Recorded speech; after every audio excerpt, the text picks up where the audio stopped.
वालेकुम गाइस, कैसे हैं आप। उम्मीद करता हूं कि आप सब खैरियत से होंगे, खुश होंगे और हमारी दुआ है कि हमेशा खुश रहें, हंसते और मुस्कुराते रहें। मेरा नाम है रहमान अनवर और मैं हूं मोहम्मद सैयद और मैं ज़फर इकबाल। और आज हम जिस वीडियो पर रिएक्ट करने जा रहे हैं, इस वीडियो का टाइटल है how Indian foreign policy went into gigachad mode. Gigachad ये कैसा होगा। देखते हैं अभी वीडियो। अगर वीडियो पसंद आए तो लाइक सब्सक्राइब जरूर कीजिएगा और कमेंट में अपनी राय का इज़हार जरूर कीजिएगा। तो करते हैं वीडियो स्टार्ट। तो इस हफ्ते भारत के foreign minister S Jaishankar Russia गए एक स्ट्रेटेजिक मीटिंग करने के लिए, ये जानते हुए कि इससे वेस्टर्न देशों को बहुत चिढ़ मचने वाली है। तो ये देखिए, पुरानी इंडियन पॉलिसी से बहुत बड़ा चेंज है। हम सबको पता है कि पुरानी इंडियन फॉरेन पॉलिसी कैसी दिखा करती थी। पुरानी इंडियन पॉलिसी को ले लो पॉलिसी बोला जाता था। कश्मीर चाहिए ले लो, अक्साई चीन चाहिए ले लो, तिब्बत पर कब्जा करना है ले लो, बस एडवीना को छोड़ दो।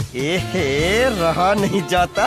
लेकिन पिछले कुछ सालों में कुछ बदला है और ये बदलाव रशिया यूक्रेन कॉन्फ्लिक्ट में बहुत अच्छी तरह से हाईलाइट हुआ है कि वही इंडिया जिसकी कमजोर और कंफ्यूज फॉरेन पॉलिसी हुआ करती थी, वो आज इतनी बहादुर और मैच्योर फॉरेन पॉलिसी कैसे दिखा रहा है। क्या है इस बदलाव के पीछे? हर दिन डाबर च्यवनप्राश। नहीं, मैं बताता हूँ। हेलो और श्याम शर्मा शो के इस एपिसोड में आपका बहुत बहुत स्वागत है। मैं हूं सेक्युलरिज्म का सीईओ श्याम शर्मा। आज मुझसे जुड़ने के लिए, आज का ये एपिसोड देखने के लिए आपका बहुत बहुत धन्यवाद और आप सबको एक सेक्युलर प्रणाम। देखिए, जब से भारत को स्वतंत्रता मिली है तब से भारत में एक क्राइसिस ऑफ कॉन्फिडेंस रहा है। हमें दशकों तक ये सिखाया गया कि हमारा कल्चर बैकवर्ड है, हमारा सिविलाइजेशन बहुत खराब है, हमें इसे रिजेक्ट करना चाहिए और इससे शर्मिंदा फील करना चाहिए। और यही लो कॉन्फिडेंस हमारी फॉरेन पॉलिसी में भी दिखता था कि जब इंडियन आर्मी के पास ये ताकत थी कि वो पाकिस्तान को हराकर पूरा कश्मीर वापस ले सके, उस समय पर हमारी लीडरशिप ने सीज फायर करवा दिया और कश्मीर को एक इंटरनेशनल इशू बना दिया। चाइना के साथ पंचशील की ट्रीटी साइन करके इंडिया ने ये अनाउंसमेंट कर दी कि हम चाइना को अनकंडीशनल सपोर्ट दिखाने को तैयार हैं। इसके बावजूद कि चाइना ने इंडिया को कभी भी रिस्पेक्ट नहीं दिया है। और ये बेवकूफी हमें तब दिखी जब चाइना ने आकर अक्साई चीन ले लिया और इंडिया ने बोला चाइना ने जाकर तिब्बत पर कब्जा कर लिया और इंडिया ने बोला तो हमारी इतनी जमीन और हमारे हजारों सैनिक होने के बावजूद इंडिया फिर भी हिंदी चीनी भाई भाई और पंचशील के उसूलों की बात करते रहते थे। इंडिया साला वो बंदा है कि उसकी गर्लफ्रेंड ने उसको छोड़ के किसी और के साथ शादी भी कर ली, लेकिन वही बंदा अपनी एक्स गर्लफ्रेंड की शादी पे जाके सबसे जोर जोर से नाचेगा। इंडिया ये भूल गया कि भैया दो हाथ चाहिए होते हैं ताली बजाने के लिए, एक हाथ से सिर्फ थप्पड़ पड़ता है। टू बी फेयर, देखिए हमारी हिस्ट्री में ऐसे मोमेंट्स भी थे जब इंडिया ने एक स्ट्रॉन्ग फॉरेन पॉलिसी दिखाई। फॉर एग्जांपल 1971 के वॉर में अमेरिका और यूके दोनों ने पाकिस्तान को सपोर्ट किया था, लेकिन इंडिया ने अपना नेशनल इंटरेस्ट देखते हुए अमेरिका और यूके के खिलाफ जाकर पाकिस्तान से जंग जीती और बांग्लादेश को पाकिस्तान से आजाद करवाया। लेकिन इस तरह के वाक्य जो हैं वो नॉर्म नहीं है बल्कि एक्सेप्शन है। और फिर से इंडिया की फॉरेन पॉलिसी उस कंफ्यूज स्टेट में आ गई जो हमने 2009 में शर्म एल शेख में देखा था, जब इंडिया ने पाकिस्तान के साथ एक जॉइंट स्टेटमेंट निकाला जिसमें इंडिया ने बेसिकली ये कबूल कर लिया कि उनका हाथ है बलूचिस्तान इंडिपेंडेंस मूवमेंट में, जो कि इंडिया के लिए वर्ल्ड स्टेज पे एक बहुत शर्मिंदगी की बात थी। और बेसिकली इंडिया पाकिस्तानी प्रोपेगेंडा के झांसे में आ गया। कैसी लगी? तो उन पंचशील के उसूलों को, उस शर्मिंदगी को आप आज की सिचुएशन से कंपेयर कीजिए और आज देखिए किस तरह के स्टेटमेंट हमारे फॉरेन मिनिस्टर एस जयशंकर दे रहे हैं वर्ल्ड स्टेज पे। I think I'm entitled to have my own side. I'm entitled to weigh my own interests, make my own choices. Europe has to grow out of the mindset that Europe's problems are the world's problems, but the world's problems are not Europe's problems. If you are looking at energy purchases from Russia, I would suggest that your attention should be focused on Europe. Looking at the figures, probably our total purchases for the month would be less than what Europe does in an afternoon. Damn, boy. Damn, boy. Hardeep Puri ने भी ये देखकर बोला कि भाई हम इनको अकेले चैट नहीं बनने देंगे। Chinese oil goes through, Russian oil goes to China through the pipeline, it is exempt. Japan can buy it. So I'd like to find out whom the price cap is aimed at. India will respond according to its supreme national interest. What we have a concern on is that if you want to make the transition from the current position to green energy, you have to survive the present. India ने Russia Ukraine conflict के बाद हाल में ही clearly ये बोला है कि western देश हमको ये नहीं सिखा सकते कि हम रशिया से कैसी रिलेशनशिप रखें। इंडिया ने क्लियरली ये कहा है कि इंडिया की रशिया के साथ एक टाइम टेस्टेड और रिलायबल रिलेशनशिप रही है। इंडिया ने कहा है कि हम ये युद्ध नहीं चाहते, हम चाहते हैं कि ये युद्ध खत्म हो जाए, लेकिन हम आपके कहने पे रशिया से अपनी रिलेशनशिप नहीं तोड़ेंगे। जैसा कि मैंने आपको पहले बताया, 1971 के वॉर में जब यूएसए और यूके भारत के खिलाफ खड़े थे, तब रशिया ने भारत को सपोर्ट किया था। भारत की एक स्ट्रेटेजिक मिलिट्री पार्टनरशिप है रशिया के साथ, भारत की एक स्ट्रेटेजिक इकोनॉमिक पार्टनरशिप है रशिया के साथ, और उन सब चीजों से भी ज्यादा इंपॉर्टेंट ये बात है कि इंडियन गवर्नमेंट का कर्तव्य सबसे पहले भारत की जनता की तरफ है। जिस तरीके से भी अफोर्डेबल रिसोर्सेज भारतीय जनता को मिल सकते हैं, वो तरीका भारत अपनाएगा। और अगर आप सोचिए तो पुरानी फॉरेन पॉलिसी के कंपैरिजन में ये काफी बोल्ड स्टेटमेंट्स हैं। तो अब हमारे सामने दो सवाल खड़े होते हैं कि इंडिया जो है अब वेस्टर्न देशों को क्यों ललकार रहा है, और दूसरा सवाल कि यार इस कंफ्यूज्ड डरपोक देश को इतना कॉन्फिडेंस आया कहां से। तो पहले सवाल का जवाब देखने के लिए पहले यह समझते हैं कि भारत जो है वेस्टर्न देशों से अपनी रिलेशनशिप तोड़ना नहीं चाहता। वो चाहता है कि वेस्टर्न देशों से इनकी रिलेशनशिप स्ट्रांग रहे, लेकिन इंडिया ये चाहता है कि वेस्टर्न देशों के साथ इनकी रिलेशनशिप म्यूचुअल रिस्पेक्ट पर बेस्ड होनी चाहिए। इंडिया ने हमेशा वेस्टर्न देशों को रिस्पेक्ट दिखाने की कोशिश की है, लेकिन क्या वेस्टर्न देशों ने हमेशा इंडिया को रिस्पेक्ट दिखाई है? वेस्टर्न देश इंडिया की निंदा कर रहे हैं रशिया से तेल खरीदने के लिए, लेकिन वही वेस्टर्न देश आज भी बड़ी मात्रा में रशिया से गैस खरीद रहे हैं। हम करें तो हरासमेंट, आप करें तो फ्लर्टिंग, हम करें तो बैकवर्ड, आप करें तो माइंडफुलनेस। क्या बकवास मचा रखा है ये। उसके ऊपर से वेस्टर्न देशों ने 1971 के युद्ध में पाकिस्तान को सपोर्ट किया था। ठीक है, मैं समझ सकता हूं कि उस समय कोल्ड वॉर चल रहा था, कोल्ड वॉर की पॉलिसी कुछ और थी, लेकिन आज का भारत कोल्ड वॉर का भारत तो नहीं है। लेकिन उसके बावजूद वेस्टर्न देश की ऑर्गेनाइजेशंस हैं, एमनेस्टी और ग्रीन पीस जैसे, जो हमेशा भारत की डेमोक्रेसी पे सवाल खड़ा करने के लिए पहुंच जाते हैं। वेस्टर्न गवर्नमेंट फंडेड ऑर्गेनाइजेशंस हैं, यूएससीआईआरएफ जैसे, जिनके हिसाब से पिछले 8 सालों में अचानक से भारत की डेमोक्रेसी खतरे में आ गई है। अलग अलग वेस्टर्न थिंक टैंक्स हैं, जिनके हिसाब से भारत की डेमोक्रेसी बेसिकली कोलैप्स करने वाली है। वेस्टर्न गवर्नमेंट से जुड़े हुए मिशनरी ग्रुप्स हैं, जो भारत में आते हैं हिंदुओं का कन्वर्जन करने के लिए। उसको कंपेयर कीजिए रशिया से, जो उल्टा भारत की तारीफ करता है। So, India has made tremendous steps forward in development, and the future belongs to India. It can be proud of the fact that it's the largest democracy in the world. It can also be proud of its development momentum. Pakistan, जो कि दुनिया के terrorism का silicon valley है, उसको western देश दशकों से करोड़ों डॉलर भेजते हुए आ रहे हैं, हाई टेक वेपन्स भेजते हुए आ रहे हैं, जिन वेपन्स का, जिन पैसे का इस्तेमाल करके पाकिस्तान न सिर्फ भारत में बल्कि पूरे इंडियन सबकॉन्टिनेंट में और मिडिल ईस्ट में आतंकवाद फैलाता है। जिस तरह डॉन को पकड़ना मुश्किल ही नहीं, नामुमकिन है, उसी तरह से पाकिस्तान को FATF के ग्रे लिस्ट में रखना मुश्किल नहीं साला नामुमकिन है। बार बार लिस्ट से बाहर आ जाता है। वेस्टर्न देशों ने कई बार पाकिस्तान को सपोर्ट किया है कश्मीर इशू पर, बायलैटरल इशू बनाने की कोशिश की है इसको। If you look at the whole Article 370 issue, I mean, let's be honest, other than the politics of the day, what was the reason for a temporary provision to continue so long? I mean, the entire world used it for the last 75 years. आप भारत की निंदा करते हैं Ukraine conflict के बारे में, western देशों को सिर्फ यूक्रेन की चिंता है, लेकिन अफगानिस्तान में किस तरह से यूएसए ने पिछले 20 सालों में गंद मचाई है, किस तरह से अफगानिस्तान में उन्होंने कुछ प्लानिंग नहीं की है, और कितनी बुरी दुर्गति में अफगानिस्तान को वो छोड़कर गए हैं, उसके बारे में कोई बात ही नहीं करना चाहता। वो तो सिर्फ इंडिया है जो आज भी अफगानिस्तान की मदद कर रहा है। कितने सालों से India United nation security council में रिफॉर्म लाने की बात करना चाहता है, आज तक वो रिफॉर्म नहीं आया। वेस्टर्न देश इंडिया को बोल रहे हैं कि आप रशिया से तेल क्यों खरीद रहे हो? अच्छा ठीक है, हम ईरान से तेल खरीदने गए, आपने ईरान के ऊपर सैंक्शन लगा दिया। हम वेनेजुएला से तेल खरीदने गए, आपने वेनेजुएला के ऊपर सैंक्शन लगा दिया। अबे तो खरीदे कहां से तेल भैया? केरोसिन डालना शुरू कर देगा गाड़ी में।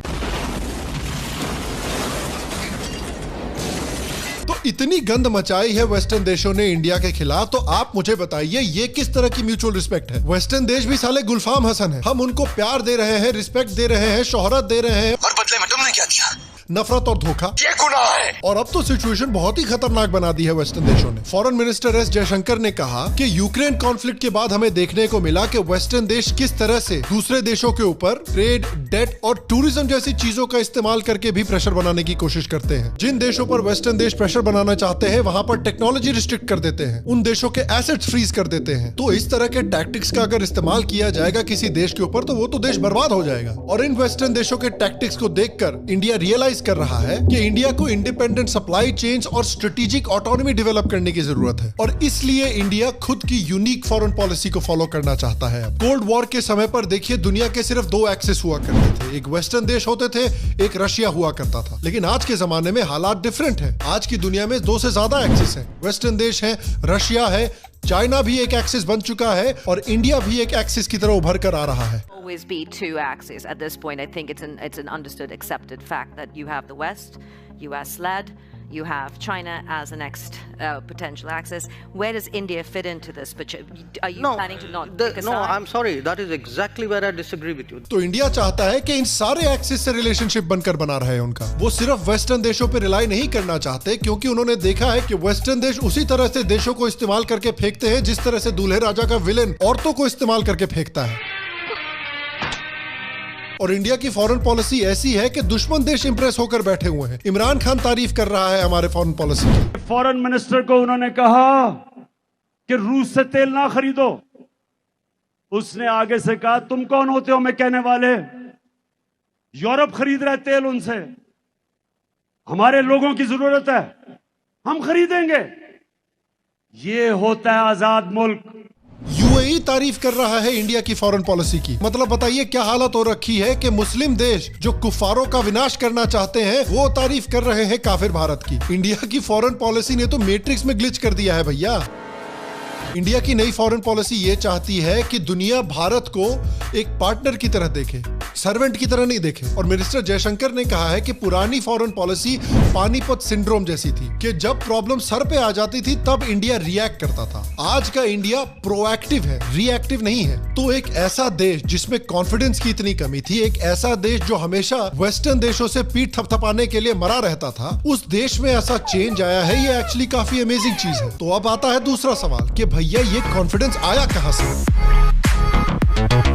देखिए 2 जगह से ये कॉन्फिडेंस आता है। पहली जगह कि इंडिया की इकोनॉमिक, मिलिट्री और पॉलिटिकल ताकत बढ़ रही है। दुनिया ने देखी है कि इंडिया ने मोर और लेस अच्छे से कोविड को मैनेज किया है। इनफैक्ट खुद का डोमेस्टिक वैक्सीन भी क्रिएट किया है। इंडिया ने कोविड के समय पर जिस तरह से जन धन योजना का इस्तेमाल करके लोगों को पैसा और खाना पहुंचाया है, जिससे इंडिया की इकोनॉमिक रिकवरी भी इतनी अच्छी हुई है, उससे भी पूरी दुनिया इंप्रेस्ड है। इंडिया की जो इकोनॉमिक रेलेवेंस है वो दुनिया में बढ़ रही है। इंडिया काउंटर टेररिज्म में और क्लाइमेट चेंज से लड़ने में भी सबसे आगे खड़ा है। तो एक तो यहां से कॉन्फिडेंस आ रहा है। दूसरी जगह जहां से कॉन्फिडेंस आ रहा है वो ये है कि इंडिया फाइनली अपने सिविलाइजेशन में, अपनी कल्चरल धरोहर में गौरव फील कर रहा है। और इस गौरव की वजह से, इस कॉन्फिडेंस की वजह से वापस जैसे इंडिया वर्ल्ड लीडर हुआ करता था उस वर्ल्ड लीडर बनने की तरफ बढ़ने की कोशिश कर रहा है। जैसा कि मिनिस्टर जयशंकर ने कहा, इंडिया मैटर्स नाउ। और फाइनली इंडिया इस बात को रियलाइज कर रहा है और इसीलिए इस मल्टीपोलर, मल्टी एक्सिस स्ट्रेटेजी को फॉलो करते हुए हाल में ही मिनिस्टर जयशंकर रशिया गए थे।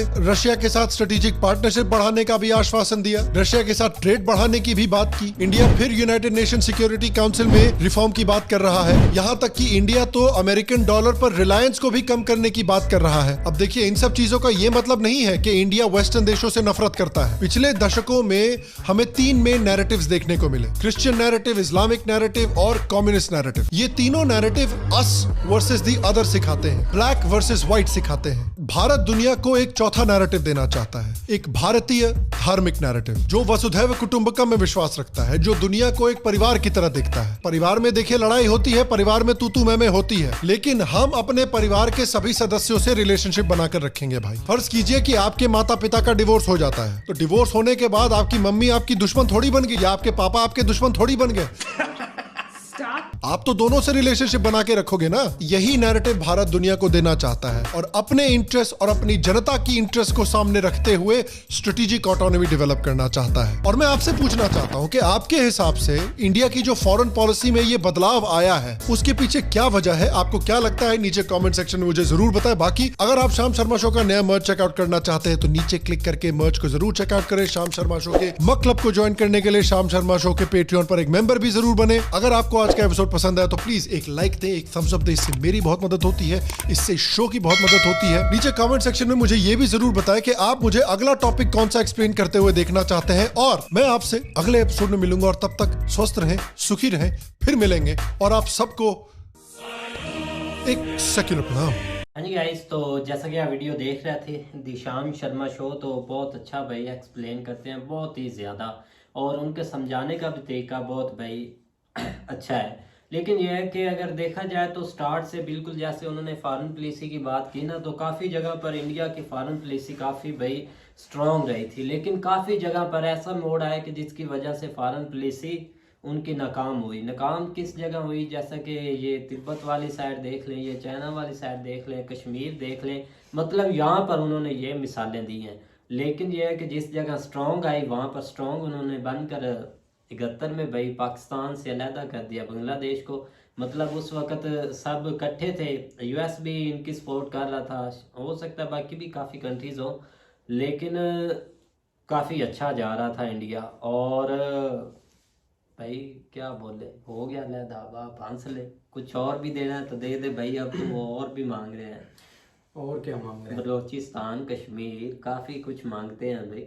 ले लें, बलोचिस्तान से भूख ही है। नहीं, देखा जाए तो इंडिया काफ़ी एक स्ट्रांगली, मतलब कि उनकी पॉलिसी है, जहाँ भी एक तो आंसर एक ठीक ठीक देखा जाए ना, एस जयशंकर वो एक जवाब ठीक दे जाते हैं। अगर करना ना करना वो तो बाद की बात होती है ना, कर भी रहे हैं ठीक है, लेकिन आपने हमारा एक देखा है, आप बिलावल साहब भी तक हमें उसका पता ही नहीं है कि किस सिटी में या यूरोप में है, किस कंट्री में, उसका अच्छा। पता ही नहीं, ना कभी उसकी कोई स्टेटमेंट, ना कोई लेना ना देना, बस इधर पॉलिटिक्स में आते हैं, कुछ इधर से बयान दागा और नफरतें फैलाई और चले गए। इनको एक बनाते हैं कि आप अपने एक मुल्क की एक तस्वीर सामने रखें और एक मुल्क के लिए बातचीत करें, लेकिन वो उधर पता नहीं क्या करने जाते हैं और क्या करेंगे आगे हमारे साथ।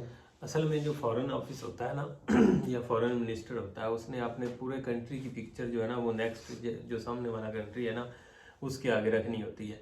जे एस जयशंकर साहब की अगर बात करें, वो जो भी बात कर रहे हैं ना वो एक पूरे मुल्क की पॉलिसी की बात कर रहे होते हैं कि भी ये हमारा पूरा मुल्क जो है ना इस पॉलिसी के पीछे जो है ना वो खड़ा हुआ है। लेकिन यहाँ पे हम अपने के साथ कंपेयर इसलिए नहीं करते कि हमारे पास इस तरह का अभी फॉरेन मिनिस्टर कोई आया ही नहीं इस लेवल का। शाह महमूद कुरैशी की अगर बात करें तो वो अच्छा है, उसका एक्सपीरियंस भी अच्छा है, बोलने का अंदाज या कुछ उसमें जो है ना वो आप ये कह लें कि वो बेहतर था। लेकिन उसके अगेंस्ट अभी तक हमें कोई जो है ना वो नून लीग की भी एक थी, उसका क्या नाम था? नहीं, नून लीग तो पीपल पार्टी की थी, उसका क्या नाम था? वो खार थी कोई। अच्छा, हिना रुबानी खार। नहीं, नाम एक कास्ट है खार। तो उस हवाले से जो है ना वो थोड़ा डिफरेंट थे।